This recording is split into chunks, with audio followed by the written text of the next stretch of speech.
আন্তঃগাঁথনি উন্নয়ন আৰু নিযুক্তিৰ প্ৰতিশ্ৰুতিৰে ৰাজ্যিক বাজেট। ওম গণেশায় নমঃ। বাজেটত দোহাৰিলে 2 লাখ নতুন নিযুক্তিৰ প্ৰতিশ্ৰুতি। অনাগত 5 বছৰত চৰকাৰী বিভাগ, বিশ্ববিদ্যালয়, চিকিৎসা মহাবিদ্যালয়, আইনগত সংস্থা, ছ'চাইটি, ষষ্ঠ অনুসূচিত অন্তৰ্গত পৰিষদ আৰু সৰহ পৰিমাণে ৰাজহুৱা অংশীদাৰিত্ব থকা কোম্পানী আদি সামৰি ৰাজহুৱা খণ্ডত ৰাজ্যখনত 2 লাখ নিযুক্তি প্ৰদানৰ লক্ষ্য স্থিৰ কৰা হৈছে। আগষ্টৰ পৰা হিতাধিকাৰীয়ে পুনৰ পাব অৰুণোদয় ধন। বিত্তীয় আয়োগৰ ছেপ্টেম্বৰৰ পৰা স্নাতক শিক্ষাৰ্থীক জীৱন প্ৰেৰণা আঁচনিৰ ধন। অক্টোবৰ মাহৰ পৰা প্ৰদান কৰিব নিযুত মইনা আঁচনিৰ ধন। জীৱন প্ৰেৰণা নামৰ আঁচনিখন আমি ছেপ্টেম্বৰ মাহৰ পৰা পুনৰ আৰম্ভ কৰিম। 2026-27 শিক্ষাবৰ্ষত মুখ্যমন্ত্ৰীৰ নিযুত মইনা আঁচনিৰ অধীনত সাহায্যৰ ধন হস্তান্তৰ প্ৰক্ৰিয়া 2026 চনৰ অক্টোবৰ মাহৰ পৰা আৰম্ভ হ'ব। মই অত্যন্ত আনন্দৰে ঘোষণা কৰোঁ যে এতিয়াৰে পৰা মুখ্যমন্ত্ৰীৰ নিযুত বাবু আঁচনিখনো চৰকাৰৰ এখন নিয়মীয়া আঁচনি হ'ব। এই বছৰ ডক্টৰ বাণীকান্ত কাকতি মেধা বঁটাৰ অধীনত প্ৰায় 18,000 শিক্ষাৰ্থীয়ে স্কুটি লাভ কৰিব। বিত্তমন্ত্ৰী হিচাপে জয়ন্ত মল্লবৰুৱাই দাখিল কৰা প্ৰথমখন বাজেটত আছে আন্তঃগাঁথনি উন্নয়নৰ ক্ষেত্ৰত কেইবাটাও গুৰুত্বপূৰ্ণ ঘোষণা। শিলচৰত হ'ব পূৰ্ণাংগ কাৰ্যক্ষম অসম সচিবালয়। গুৱাহাটীত ভূগৰ্ভস্থ বৈদ্যুতিক নেটৱৰ্কৰ বাবে 2500 কোটিৰ প্ৰস্তাৱ। গুৱাহাটীৰ ৰিং ৰোডৰ কাষেৰে মেট্ৰ' ৰেলৰ সম্ভাৱনাৰ অধ্যয়ন। এৰম্পেচ যন্ত্ৰাংশ উৎপাদন আৰু আন্তঃগাঁথনি নিৰ্মাণৰ বাবে 100 কোটি। বাজেটত অসম মালা 4.0 প্ৰকল্পৰ প্ৰস্তাৱ। 10,000 কোটি টকা ব্যয়েৰে 800 কিলোমিটাৰ উন্নত পথ নিৰ্মাণৰ প্ৰস্তাৱ। শক্তি খণ্ডত কৰা ৰূপান্তৰকাৰী বিনিয়োগৰ সমান্তৰালভাৱে আমাৰ চৰকাৰে অসমৰ আন্তঃগাঁথনিৰ মেৰুদণ্ড শক্তিশালী কৰিবলৈ আৰু অৰ্থনৈতিক বিকাশ ত্বৰান্বিত কৰিবলৈ আন কেতবোৰ গুৰুত্বপূৰ্ণ প্ৰকল্পৰ প্ৰস্তাৱ আগবঢ়াইছে। অসম মালা 1, 2 আৰু 3ৰ অধীনত 20,000 কোটিতকৈ অধিক টকাৰ প্ৰকল্প হাতত লোৱা হৈছে। ইয়াৰ ভিত্তিতে আমি অসম মালা 4 আৰম্ভ কৰাৰ প্ৰস্তাৱ দিছোঁ।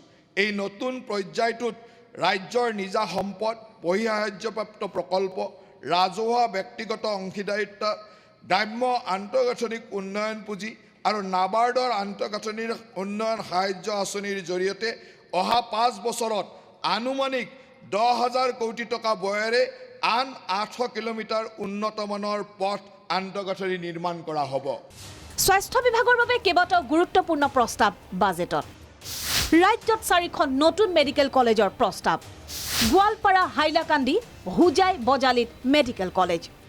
প্ৰতিটো উপস্বাস্থ্য কেন্দ্ৰত 1জনকৈ MBBS চিকিৎসক নিয়োগৰ প্ৰস্তাৱ।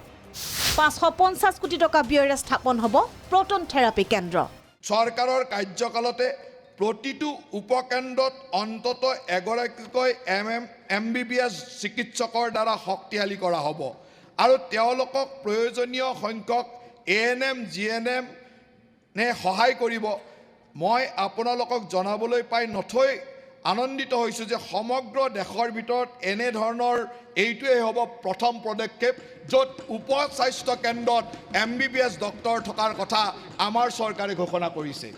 অধ্যক্ষ মহোদয়, সদনে এই কথা জানি সুখী হ'ব যে অসমত ইতিমধ্যে 14খন চিকিৎসা মহাবিদ্যালয় আছে আৰু আন 10খন নিৰ্মাণৰ বাবে বিভিন্ন পৰ্যায়ত আছে। আমাৰ চৰকাৰে এতিয়া গোৱালপাৰা, হাইলাকান্দি, হোজাই আৰু বজালি জিলাত 4খনকৈ নতুন চিকিৎসা মহাবিদ্যালয় স্থাপনৰ প্ৰস্তাৱ কৰিছে।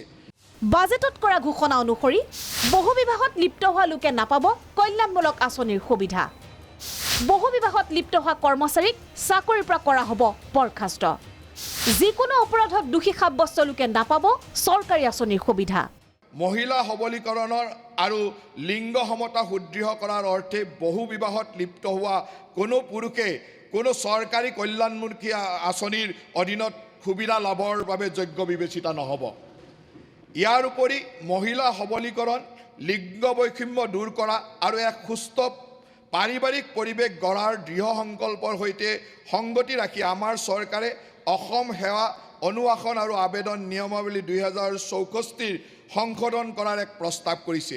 এই নিয়ম অনুসৰি কোনো চৰকাৰী কৰ্মচাৰীয়ে বহুবিবাহ কৰা বুলি প্ৰমাণ হ'লে তেওঁক আইনমতে চাকৰিৰ পৰা বৰ্খাস্ত কৰা হ'ব। সততা আৰু দায়িত্বশীল নাগৰিকৰ প্ৰসাৰৰ অৰ্থে মই প্ৰস্তাৱ কৰোঁ, যিকোনো অপৰাধমূলক আইনৰ অধীনত দোষী সাব্যস্ত কৰা কোনো ব্যক্তিয়ে অধিসূচিত চৰকাৰী কল্যাণমূলক আঁচনিৰ সুবিধা লাভ কৰাৰ বাবে যোগ্য বিবেচিত নহ'ব। তদুপৰি বিত্তমন্ত্ৰীয়ে ঘোষণা কৰে যে আগষ্টৰ পৰা উদাসীন ভকতক মাহিলী 1500 টকাকৈ সাহায্য। আগষ্ট মাহৰ পৰা মই অসমৰ নৱবৈষ্ণৱ ধৰ্মীয় পৰম্পৰাক আধ্যাত্মিক গুৰু আৰু সত্ৰ পৰিচালনাৰ অবিচ্ছেদ্য অংগস্বৰূপ 621 গৰাকী উদাসীন ভকতৰ মাহিলী 1500 টকাৰ আৰ্থিক সাহায্য প্ৰদানৰ পুনৰ আৰম্ভ কৰিম। 18,000 শিক্ষাৰ্থীয়ে লাভ কৰিব স্কুটি। ক্ষুদ্ৰ আৰু উপান্ত কৃষকক বছৰি 11,000 টকাৰ সাহায্য। দুগ্ধ পালকৰ বাবে প্ৰতি লিটাৰ গাখীৰত 5 টকাকৈ সাহায্য।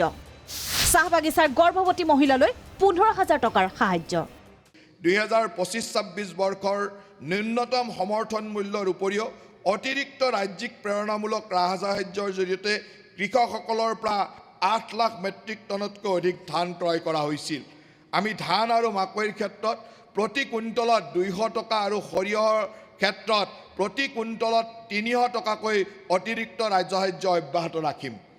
আমাৰ চৰকাৰে গেপ ছাপোৰ্ট স্কিমৰ জৰিয়তে প্ৰতি লিটাৰ গাখীৰত 5 টকাকৈ সাহায্য প্ৰদান কৰি দুগ্ধ পালকসকলক সহায় আগবঢ়োৱাটো অব্যাহত ৰাখিব। আমি চাহ বাগিচাৰ গৰ্ভৱতী মহিলা শ্ৰমিকসকলৰ উন্নত মাতৃত্বকালীন যত্ন আৰু পৰিপুষ্টি নিশ্চিত কৰিবলৈ 15,000 টকাৰ আৰ্থিক সাহায্য প্ৰদান ব্যৱস্থা অব্যাহত ৰাখিম। হিমন্ত বিশ্ব শৰ্মা চৰকাৰৰ দ্বিতীয় কাৰ্যকালৰ প্ৰথম বাজেটত প্ৰতিফলিত হৈছে চৰকাৰখনৰ সামগ্ৰিক কৰ্মসূচীৰ ৰূপৰেখা। 2027 ডিচেম্বৰৰ ভিতৰত যোৰহাট মাজুলী দলং সম্পূৰ্ণ কৰাৰ লক্ষ্য। 14 কোটি টকা ব্যয়েৰে নিৰ্মাণ কৰা মাজুলী যোৰহাট দলঙে মাজুলী আৰু মূল ভূখণ্ডৰ মাজত নতুন সকলো ঋতুতে এক নিৰৱচ্ছিন্ন যোগাযোগৰ সুবিধা প্ৰদান কৰিব আৰু ইয়াৰ কাম 2027 চনৰ ডিচেম্বৰৰ ভিতৰত সম্পূৰ্ণ হ'ব বুলি আশা ৰখা হৈছে। ডিমা হাছাও উমৰাংচুলৈ ৰেলপথ সম্প্ৰসাৰণৰ লক্ষ্য। আমাৰ চৰকাৰে উমৰাংচুলৈকে ৰেল লাইন সম্প্ৰসাৰণৰ বাবে প্ৰচেষ্টা অব্যাহত ৰাখিব। অসমক বিদ্যুৎ ৰাহি হোৱা ৰাজ্যলৈ ৰূপান্তৰৰ পৰিকল্পনা। আমি অসমৰ বিদ্যুৎ ৰাহি হোৱা ৰাজ্য আৰু উত্তৰ পূব ভাৰতৰ সেউজ শক্তিৰ কেন্দ্ৰ হিচাপে ৰূপান্তৰ কৰিবলৈ প্ৰতিশ্ৰুতিবদ্ধ।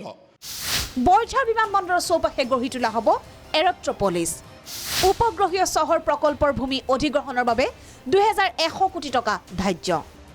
জনকল্যাণমুখী আঁচনিতে চৰকাৰে ব্যয় কৰিব 6,000 কোটি টকা। উল্লেখযোগ্য যে বিত্তমন্ত্ৰীয়ে দাখিল কৰে প্ৰায় 1.5 লাখ কোটি টকাৰ budget. Bureau' report, Prag news.